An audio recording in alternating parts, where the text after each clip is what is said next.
Hey guys, good night. एक बार फिर से स्वागत है आप लोगों का अपने इस यूट्यूब चैनल पर। दोस्तों, आई होप आप सभी अच्छे और अपने अपने घरों में सुरक्षित होंगे तथा मैं ये उम्मीद करता हूं कि आज आप लोगों की साइंस स्ट्रीम के जो भी स्टूडेंट हैं उनके फिजिक्स के एग्ज़ाम काफ़ी बेटर गए होंगे, यानी आप लोगों का एग्ज़ाम काफ़ी अच्छा गया होगा।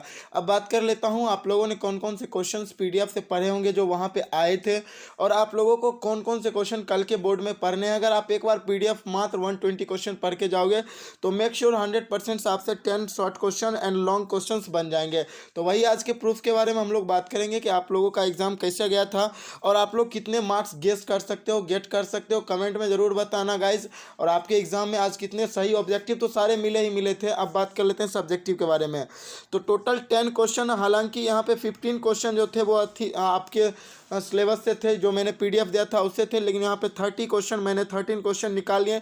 2 क्वेश्चन शायद निकालने में देर हो गया था, अन्यथा वीडियो और देर से आती, तो मैंने सोचा चलो 10 क्वेश्चन ही कराने ही है। तो चलिए मैं आपको जल्दी से जल्दी दिखा देता हूँ।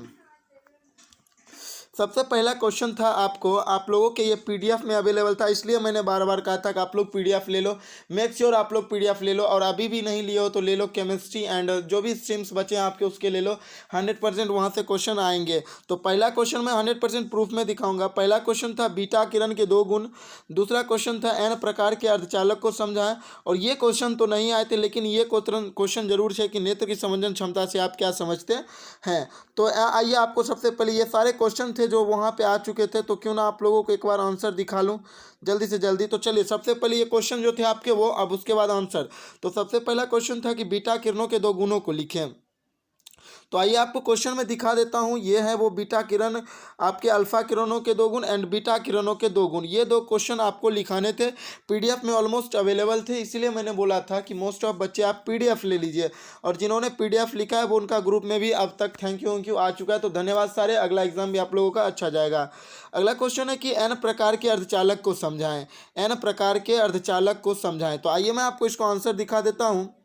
यहाँ पे आपके देखिए N प्रकार के अर्धचालक, अब यहाँ पे अंतर मैंने लिखा रखा था, तो ये प्री प्रकार के अर्धचालक थे। आपको इसके लिखा लेते हैं N प्रकार के अर्धचालक को, ये परिभाषा लिखने थे N प्रकार के अर्धचालक के। ये आप लोगों ने लिख दिया होगा। आप लोगों का एग्जाम बहुत ही अच्छा गया होगा, एक भी क्वेश्चन आप लोगों के नहीं छूटे होंगे अगर गाइज आप लोगों ने PDF ले रखा होगा तो। आइए देखिए क्वेश्चन नंबर आपको दिखा देता हूँ कि संतोषी व्यतिकरण के 2 आवश्यक शर्तों को लिखें। संतोषी व्यतिकरण के 2 आवश्यक शर्तों को लिखें। अब यहाँ पे देख लीजिए, इधर एक विवर्तन है और एक व्यतिकरण है। तो आपको इसमें से व्यतिकरण में से 2 आवश्यक जो शर्तें हैं उनको आपको लिख देना था। तो आई होप कि आप लोगों ने एग्जाम अच्छे से दिया होगा ये क्लास। अगला क्वेश्चन था कि नेत्र की संवेदन क्षमता से आप क्या समझते हैं।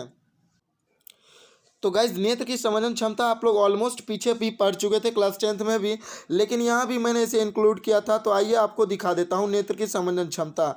नेत्र की संवेदन क्षमता आप लोगों ने क्लास 10th में भी पढ़ रखा होगा, वो भी आप लोगों को दिखाया था मैंने। तो आपको नेत्र की संवेदन क्षमता, जब नेत्र की फोकस दूरी अपने आप बदलती रहती है, नेत्र की संवेदन क्षमता कहलाती है। इस क्वेश्चन को इंक्लूड मैंने करना भूल गया था, लेकिन कोई बात नहीं। अगला क्वेश्चन आपको दिखा देता हूँ। अगला क्वेश्चन है कि आवृत्ति मॉड्यूलन को समझाएं। आवृत्ति मॉड्यूलन को समझाएं। तो आइए मैं इसका आंसर करा देता हूं। देखिए यहाँ पे मॉड्यूलन था, और आपको पता है कि आवृत्ति मॉड्यूलन यहाँ पे केवल और केवल आपको लगाना था कि आवृत्ति के कारण निम्न आवृत्ति सिग्नल का उच्च प्रवृत्ति सिग्नल पर अध्यारोपित दोनों की प्रक्रिया को आवृत्ति मॉड्यूलन कहते हैं। आवृत्ति मॉड्यूलन कहते हैं, ये आपको लिखना था। यहाँ पे आप लोग देख भी सकते हो आवृत्ति मॉड्यूलेशन के 3 प्रकार में, और मैंने बताया भी था कि आपको इसका आंसर किस तरह से करना है, सेम सारे होते हैं। तो अगला क्वेश्चन था कि किसी सतह पर विद्युतीय फ्लक्स की परिभाषा दें। किसी सतह पर विद्युतीय फ्लक्स की परिभाषा दें। अब यहाँ पे आप लोग देख सकते हो कि विद्युत फ्लक्स को परिभाषित करें, उसका ऐसा मात्रक लिखे। तो ये क्वेश्चन आप लोगों ने उम्मीद करता हूं कि कर दिया होगा। अगला क्वेश्चन था कि चुंबकीय विभव को परिभाषा दें। अब मैं आपको आंसर दिखाते जा रहा हूं, इसलिए कि अभी तक भी आप लोगों ने, मेक श्योर कि आप लोगों ने PDF नहीं लिया है तो ले लीजिए। ये देखिए आपको दिखाना था चुंबकीय विभव और यहाँ पे था विद्युत विभव। तो आपको आंसर क्या करना था कि एकांक धनावेश के अनंत से चुंबक क्षेत्र में किसी बिंदु पर लाने में किया गया कार्य को W विद्युत, यहाँ चुंबकीय विभव कहलाता है। विद्युत से संबंधित चुंबकीय विभव, सेम चीज़ थे सारे, ऐसा ही मात्रक केवल अलग हो जाते हैं।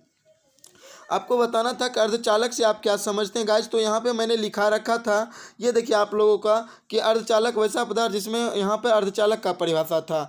तो सारे क्वेश्चन आप लोगों के बोर्ड एग्जाम में आए थे। आई होप कि आप लोगों ने एकदम आसानी से किया होगा। यहाँ था वायु सावर्त के नियम, यहाँ देख लीजिए आप लोगों को वायु सावर्त का नियम। अब यहाँ व्यंजक था लेकिन व्यंजक नहीं था, ये लॉन्ग के लिए हो जाता है। आप लोगों को केवल और केवल नियम तक ही रहना था सीमित। लॉन्ग भी सारे क्वेश्चन आप लोगों के एग्जाम में अच्छे गए होंगे। जरूर कमेंट में बताएं कि आप लोगों का एग्जाम कैसा गया। अगला क्वेश्चन था कि ब्रूस्टर के नियम को लिखें। ब्रूस्टर का ही मैंने बताया था कि बूस्टर भी कहा जाता है, तो ये रहा बूस्टर का नियम आपका। अगला क्वेश्चन था कि सौर सेल को समझाएं। अब मैं दिखा रहा हूं ताकि आप लोग मेक श्योर 100% श्योर हो जाएं, ताकि बोर्ड में आने वाली जो भी परेशानियां होगी आप लोग वहां पर ध्यान रखेंगे। और अगला क्वेश्चन था कि प्रकाश के पूर्ण आंतरिक परावर्तन के नियम को शर्तों को लिखें। तो ये रहे आपके पूर्ण आंतरिक परावर्तन के नियम व शर्तें। अगला क्वेश्चन आप लोगों को उम्मीद करता हूँ सारे बन गए होंगे गाइज। उम्मीद बिल्कुल अच्छा सा था कि संधारित्र की धारिता। अब यहाँ पे देखिए, यहाँ पे धारिता वाली क्वेश्चन थी, वो भी बिल्कुल बिल्कुल आपके मिल चुकी थी। तो अगला क्वेश्चन चलते हैं लॉन्ग की ओर। सॉरी, एक क्वेश्चन और आपको बता देता हूँ गाइज, जो यहाँ था ट्रांसफॉर्मर से संबंधित क्वेश्चन था। आई होप कि आप लोगों ने उसे भी कर ही लिया होगा। वो जो ट्रांसफार्मर का क्वेश्चन था गाइज, वो यहाँ पे से था। आप लोगों ने देखा होगा ट्रांसफार्मर में जो ताम्रिक क्षण हानि थी या क्षय थी, वो यहाँ से आप लोगों को उसका लिखना था। हालांकि ये लॉन्ग के लिए मैंने दिया था, लेकिन मैंने बोला था कि अगर इसके पॉइंट बाय पॉइंट शॉर्ट में आएंगे तो आप लोग इसको शॉर्ट में भी लिख सकते हैं। तो पीडीएफ कितने इंपॉर्टेंट थे अब आप लोगों को समझ में आ रही होगी। अगला क्वेश्चन था कि पतले लेंस के लिए नीचे दिए गए सूत्र द्वारा स्थापित करें। यानी लेंस सूत्र को दूसरी भाषा में हम लोग यहाँ कह सकते हैं। तो ये रहे आपके पूरे परिभाषा, सेम टू सेम आप लोग यहाँ देख सकते हो। ये देखिए गाइस, वन और यहाँ देखिए आप लोग सेम टू सेम सूत्र यहाँ पे सिद्ध किया हुआ है। तो आप लोगों ने अगर लिया होगा तो आप लोग अभी तक खुश खास होंगे और एग्ज़ाम आपके आगे भी अच्छे ही जाएंगे। सारे क्वेश्चन पीडीएफ से आएंगे ही आएंगे, ये आप लोग का भरोसा रखिए। अगला क्वेश्चन था संयुक्त सूक्ष्मदर्शी का आवर्धन क्षमता के लिए व्यंजक प्राप्त करें। सेम टू सेम क्वेश्चन यहाँ गाइज की संयुक्त सूक्ष्मदर्शी के आज के आवर्धन क्षमता का वर्णन करें, व्यंजक यहाँ भी था। और लास्ट क्वेश्चन जो आपके लॉन्ग में आया था वो था प्रति चुंबकीय अनुचुंबकीय लौह पदार्थ। तो ये यहाँ से आपको दोनों बाय दोनों करके लिख देने थे। तो उम्मीद करता हूँ कि आप लोगों को गाइज क्वेश्चन आपके एग्जाम को, और लास्ट क्वेश्चन जो लॉन्ग जो आपके लड़ने थे, 4 लॉन्ग तो बनाने ही थे, तो यहाँ पे थोड़ा सा मिस्टेक हो गया। मिनिमम आपको 3 मार्क्स मिल ही जाएंगे। यहाँ मैंने गलती कर दिया था कि इसके विघटन सूत्र को स्थापित नहीं किया था, अन्यथा मैंने इसको ऑलमोस्ट परिभाषित करके दोनों को रख ही लिया था। तो उम्मीद करता हूँ कि आपके एग्जाम अच्छे गए होंगे। पीडीएफ से सारे क्वेश्चन आएंगे, ऑब्जेक्टिव तो बिल्कुल हलवा था इस बार, आप लोगों को अच्छा गया होगा। तो मिलता हूँ अगले वीडियो में। अगला पीडीएफ भी आपका इसी तरह से मिलेगा। कल से वीडियो सवेरे आ जाएगी। आज कुछ बच्चों के साथ एग्जाम सेंटर पे था, इसलिए वीडियो बनाने में लेट होगी, लेकिन कल से वीडियो आप लोगों के पास सवेरे आ जाएगी। तो धन्यवाद। कल से आपके क्वेश्चन के भी ऑब्जेक्टिव के भी सारे क्वेश्चन वीडियो आने लगेंगे। तो आज के लिए क्षमा चाहता हूँ। पीडीएफ अगर आप लोगों ने परचेज नहीं किया तो ऑलमोस्ट खरीद लेना। धन्यवाद दोस्तों।